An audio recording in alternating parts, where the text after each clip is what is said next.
Hi everyone, welcome to CheMaTriQue and PAL channel. So in this video, I'm going to share with you how I answer SET PSPM trial question, which is SET KHAS 1 2022-2021, ALA PSPM SET 2 and the KHALID. So I will start with question 1. So question 1A, it says that the element neon consists of 3 isotopes, which are neon 20, neon 21 and neon 22, with their relative abundance are 90.9%, A% and B% respectively. The relative atomic mass of neon is 20.18. What are the values of A and B? So the question asks us to find the value of A and B, and it's already give us that the relative abundance of each isotope of neon. So it leaves us only to substitute in information in the formula. Which formula we're going to use? So the formula we're going to use is average atomic mass formula. So in this formula, we have to sub in information about the relative abundance and the relative atomic mass, which is 20, 21 and 22. So it leaves us only to substitute in all the information in the formula and then do multiplication. So for this question, we have two unknown, because we have relative abundance of neon 21 and relative abundance of neon 22 is unknown. So we need to do a new equation so that we can sub in into the original equation to find the value of the unknown. So as we all know that the overall value of percentage is 100, right? So we already know that one of the relative abundance is 90.9. So what we don't know, the value is for A and B. So we can do new equation from 100 equals to 90.9 plus A plus B. But we can do either make the A as a subject or B as a subject to make new equation like this. So for me, I choose B as the subject. So B equals to 100 minus 90.9 minus A, and it leaves me with one new equation, which is B equals to 9.1 minus A. So I already have one new equation. So I only need to sub in the B equation into the original equation that I already made. So after I substitute, I only do the simple math with move it this to the left hand side and then do all the addition, and then at the end I will get the answer of A, which is 0.2%. And then to know the value of B, I will only need to substitute the value of A in this equation, and then I will only do the subtraction and then get the answer B, which is 8.9%. Okay, so moving on to the next question. For question B, it says that analysis of a gaseous hydrocarbon compound gives the following percent composition by mass: 85.7% of C and 14.3% of H. Determine the empirical formula of the hydrocarbon. So first, we need to find the empirical formula, we need to find the mass of each element. But it gave us the percentage by mass of carbon and hydrogen. So how actually we can find the mass? So we can just take directly the value of percentage of each element as the mass. Okay, so we just put the mass for carbon and hydrogen, which is 85.7 and 14.3. So next, to find the empirical formula, we need to calculate the mole. So to find the mole, we need to calculate using the formula mole equals to mass divided by molar mass. Molar mass. So we already have the mass, and we just need to divide it by the carbon molar mass and the hydrogen molar mass to get the mole. For carbon 7.14, for hydrogen 14.3. So the next step is to find the simplest ratio of mole. To find the simplest ratio, we need to divide it by the smallest mole. To find the smallest mole, we just compare from these two, which one is smaller. So 7.14 is smaller than 14.3. So we just need to divide both of them with 7.14, and then we will get the coefficient for each element. For carbon is 1 and for hydrogen is 2. So the final answer of empirical formula of the hydrocarbon will be CH2. Okay, for the next question, for B to Roman question, it says that 0.25 gram of this compound occupies a volume of 100 ml as STP. Determine the molar mass and the molecular formula of the hydrocarbon. Okay, first, because we want to find the molar mass, we need to find the mole first. So we already know the volume of the compound, and we already know the molar volume. So we just need to use the formula of mole equals to volume over molar volume. So the volume given is 100, but it is in ml. So we need to convert it into SI unit, which is liter. So we just need to divide it by 1000, and then we sub in the molar volume, which is STP 22.4, and then we just do the division, and then we will get the mole answer, which is 4.464 times 10 power of negative 3 mole. Okay, we already find the mole value. Okay, now we want to find the molar mass. So to find the molar mass, we need to use this formula. to find, as we know that to find the mole, that we need to divide mass by molar mass. But now we want to find the molar mass, so we just need to divide mass by mole, so, because we already know the mass given in the question, and then mole we already calculate up here, and then we just sub in the formula or the value. Let's do division, and the final answer for molar mass is 56. Okay, to find the molecular formula, as we know that molecular formula means that the original ratio of amount of each atom in a compound.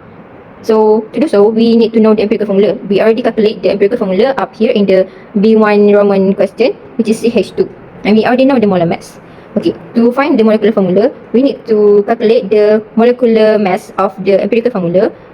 For N here, to explain the existence of N here, is N is representative for how many coefficient we need to times in into the times in the amount of atom in a compound in an empirical formula to get the original number of atom in a compound. Okay, and then after we calculate the molecular mass and times it with N, we just need to move it to the left hand side to get the answer of N, which is 4. Okay, to find the molecular formula, we need to put the empirical formula and the value of N, value of coefficient, we need to times in the value of each atom in the compound to get the molecular formula. So we already know the value of N, which is 4. We just need to times in for 4 times 1 with the answer we get is 4, and then 4 times 2 is 8. So the molecular formula for this hydrocarbon is C4H8.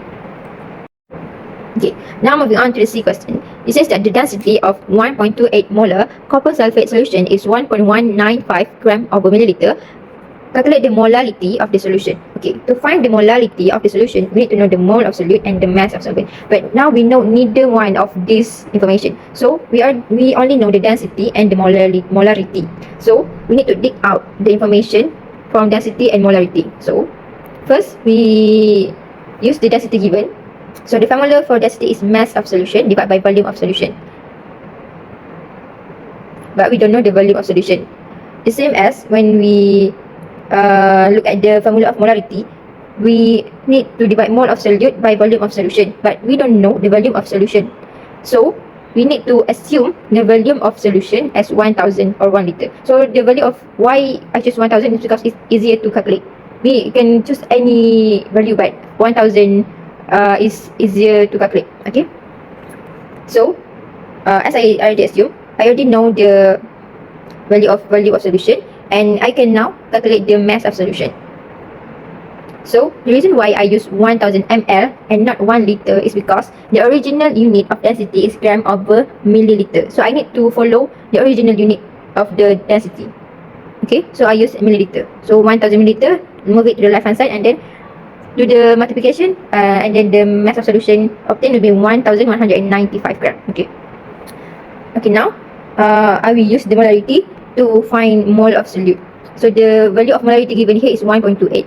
Okay, 1.28, and then volume of solution, as I already assumed, 1 liter. So now why I use 1 liter? Because the original value of molarity is mole over liter. So I need to use the same unit as the original unit of molarity.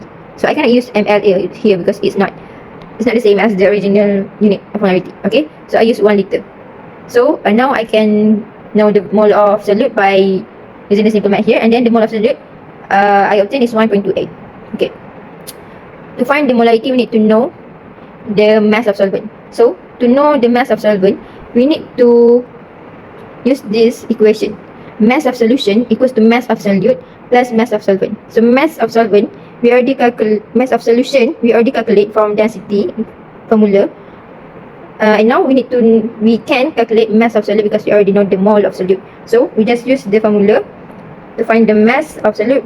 Just do multiplication of mole and molar mass. So molar mass of copper sulfate, we do the multiplication here, and then we got the value is 204.42, and then we sub in the equation here. The mass of solution we counted here, and then the mass of solute. So we just do simple math of moving this to the left hand side to find the mass of solvent. Mass of solvent obtained is 990.58. So we already know the mass of solvent, and the mole of solute we already calculate. So we just sub in the information. Okay, because of the mass of solvent we obtain here is in gram, we need to convert it into kg by divide it by 1000, and then we do the division here, and then the molarity value of copper sulfate is 1.292. Don't forget to put the unit and make sure the answer is in 4 significant figure. Okay, for the next question, for the question, it says that a solution containing S2- ion was titrated in acidic medium with CrO4- ion to form S and CrOH3 solids. Write the balance equation for the titration. Okay, first thing that we need to do is to make the chemical equation. So S2- and CrO4 to minus, we write at the left hand side of the equation, and S and CrOH3 we write at the right hand side of the equation. Okay, now first, to balance the equation, we need to divide it into 2 new equations based on the compound, based on the atom involved. So as the substance involved here is sulfur and it forms sulfur, so it's the elements involved is the same, so we make 1 new equation for S2- and it forms S. Okay, for the next new equation, CrO4, it involves the same atom, so we make 1 new equation for CrO4 to minus, form CrOH3. Okay, that's the first step. And then for I will balance the first equation first. Okay, for this question, the coefficient for each atom here is already 1 to 1. Okay, so I don't need to equate the coefficient anymore. So the thing that is not balanced here is only the charge. Okay, for the charge, for the left hand side, the charge is 2 minus, but for the right hand side, the charge is 0. So the right hand side is more positive, so we need to add 2 electron, 2 E minus, to balance the charge to become 2 minus and 2 minus for both sides. Okay, now both charge and the coefficient of both sides is now balanced. Okay, for the next equation, CrO4 2 minus, that forms CrOH3. So for this question, for the right hand side, for the left hand side,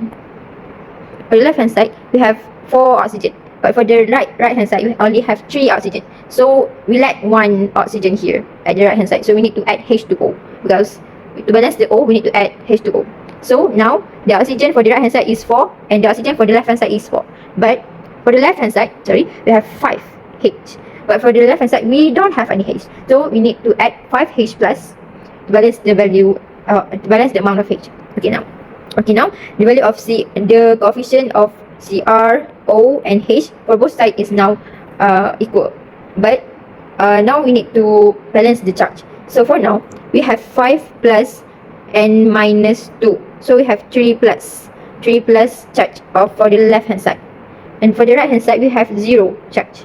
So to balance the equation, we need to make the 3 plus charge for the left hand side equals to 0. So to make 3 plus equals to 0, we need to add 3 electron, that makes 3 E minus, so that it will become 0 and 0 for both sides.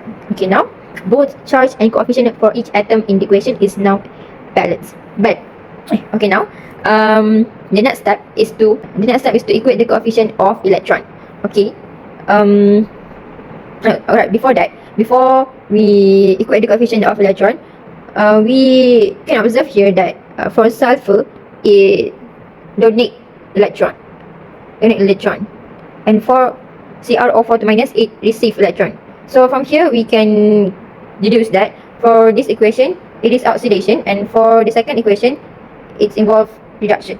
Okay, we must write this at the side so that we know that this reaction is about redox, and we identify which element, which compound undergo oxidation and reduction in this redox equation and this redox reaction. Okay, now moving on to the next step, which is equate the coefficient of electron. So to equate the coefficient of electron, we just cross multiply, because for this equation the coefficient of electron is 2 and the coefficient of electron for this equation is 3. We just cross multiply.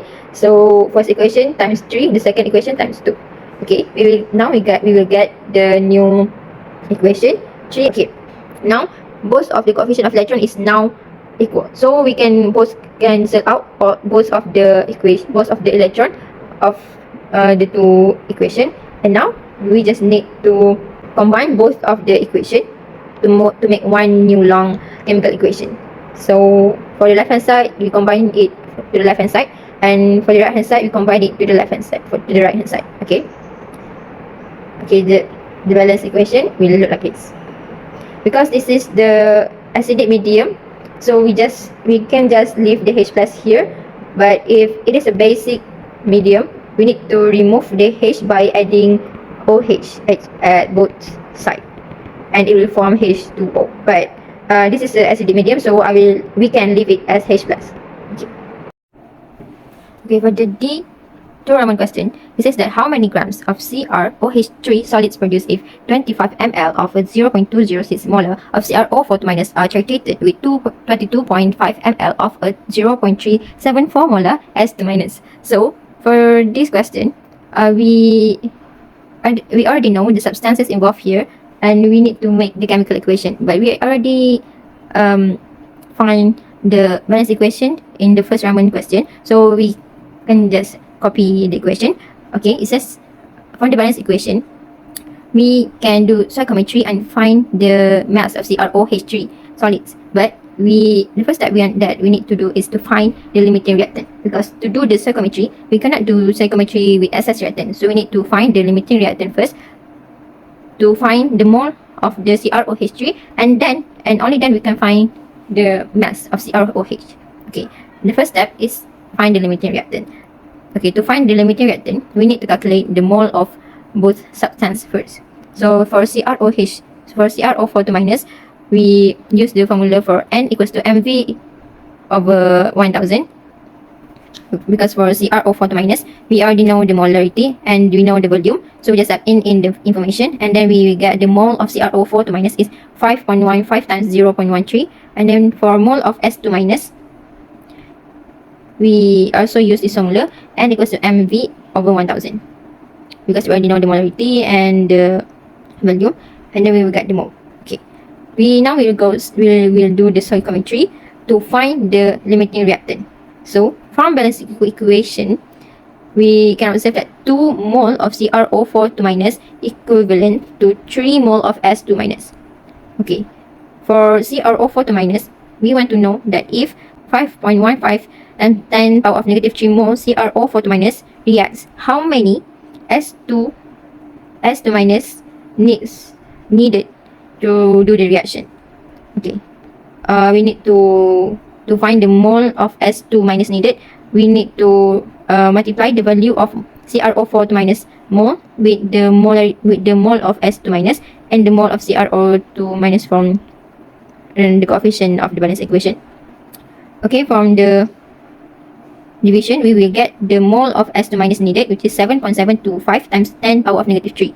Okay, now we need to compare. So the mole of S2- needed and the mole of S2- given. So mole given is more than mole needed. So when mole of S2- is given more than what it needs for in this reaction, so it means that S2- is an excess reactant. So if S2- is the excess reactant, we only leave one option, which is CrO4-.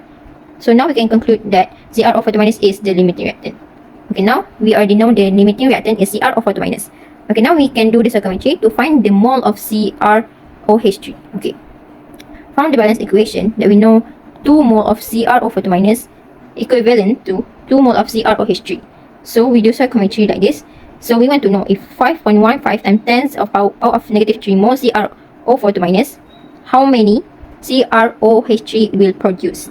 So we will put the mole of CrO4-, the mole of CrOH3, and the mole of CrO4- from the coefficient of balance equation, and then we do the division. The mole of CrOH3 obtained will be 5.15 times 10 power of -3 mole. Okay, now we already know the mole of CrOH3. We just need to use the formula to find the mass of CrOH3. So the mass of CrOH3 we will get by multiply the mole with the molecular mass of the compound, and then we will get the answer 0.5304 gram. Remember to write the answer in 4 decimal places.